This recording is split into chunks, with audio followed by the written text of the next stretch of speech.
Hi everyone, good evening. A day in my life of Enter Darling. Actually gabi na kasi this is our dinner. Gi-marinate ko na po yan siya morning at ngayon ko po siyang dinner lulutuin. Ang aming pong dinner for today's video is pork steak. Ito po ang aking way ng aking pagluto ng pork steak. Yan, ready na natin ang ating mga gagamitin.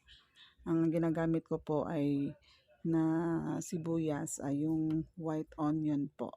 Pag nag-steak po ako, either beef o fish na steak or itong pork, yan, mas bet ko po talaga yung white onion. Iwan ko ba? Ako lang ba? Yan, since na-slice na ng bilog-bilog, yung maliliit, separate ko po yung malalaking bilog-bilog kasi pang last ko na po yan siya ilulunod. Ito pong maliliit ay pang isutay ko po siya. Ayan. Mahimayin naman na natin ang yung maliliit at saka yung malalaking bilog. Ayan. At ito pong aking pork steak. Yan yung ginagamit ko po dyan is nilalagyan ko po siya ng garlic powder, onion powder at saka paprika. At syempre ang paminta at ang Himalayan salt and of course ang ating soy sauce.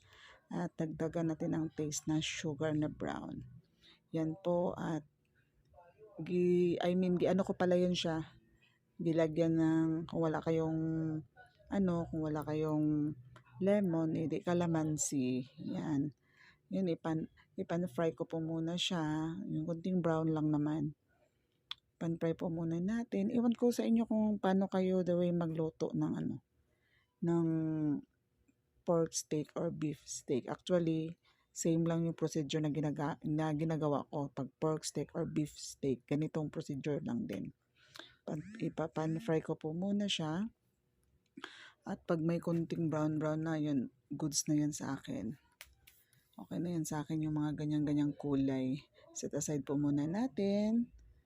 Yan ang ating pork chop. At dito na tayo mag-saute ng yung maliliit na bilog na onion. Yan, saute.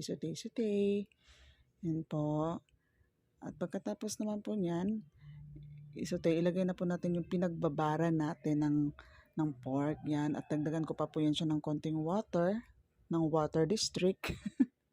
Kasi po, syempre ipapalambutin po natin yan. Kasi ayaw naman natin mag-away-away tayo dyan sa balat at matigas siya parang goma. Yan. At isi-simmer ko po yan ng 15 to 25 minutes. Depende po sa pork. Kung madali lang po siyang Yan po. Yan. Giano ko po siya kung okay na. Medyo okay na. At ilalagay na po natin yung ating onion na malalaki. Malalaking bilog, I mean. Yan. Pero isusutay ko pa din po yan siya ng 3 to 5 minutes. Yan. Para maglapot-lapot pa po yung sauce niya. Yung sauce po niya is yun na talaga yung timpla niya. Depende siguro sa taste nyo kasi ako nagtansya lang din ako magtimpla. Yun yung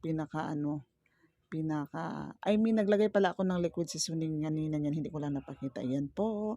Ang pork steak a la Inday Darling. This is the way I cook. Iwan ko po sa inyo, basta ito po ang aking version ng aking pork steak.